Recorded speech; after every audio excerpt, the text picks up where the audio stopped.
As the legislative session enters its final weeks, all eyes turning now to the budget. Good evening, everyone. I'm Brian Yacono. And I'm Samantha York, in for Amanda Hill. Earlier this spring, the legislature passed a spending plan to cover current state commitments. But now a Part 2 budget bill is being drafted in committee, dividing Democrats and Republicans. Soon, the governor may wade in. News Center Maine's Donovan Lynch reports. Crunch time in Augusta as lawmakers work to draft and then pass a second two-year budget bill, an add-on to the $11.3 billion spending package Governor Mills signed this spring. What we're dealing with now are all of the different, literally hundreds of initiatives, some big, some small. Unlike the first budget that only covered existing commitments through the next several years, Part 2 could include Governor Mills' proposal to increase taxes on things like tobacco, video streaming, and private ambulance services. Cuts to the Department of Health and Human Services are also on the table. At the end of the day, it all has to balance. The job of deciding which of the governor's proposals should land in the new budget bill falls on the Appropriations and Financial Affairs Committee.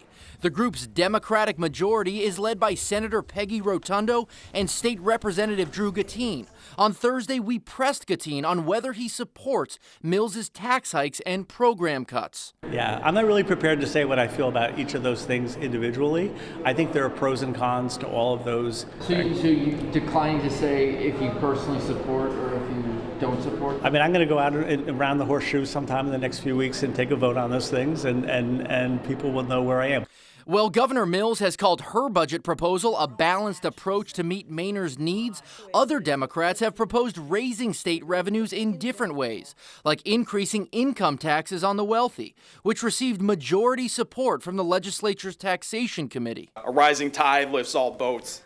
All the while, Republicans like State Representative Jack Ducharme are sticking by a familiar refrain they've been pushing for months. We're not willing to support tax increases on Maine people. We think Maine people are taxed enough.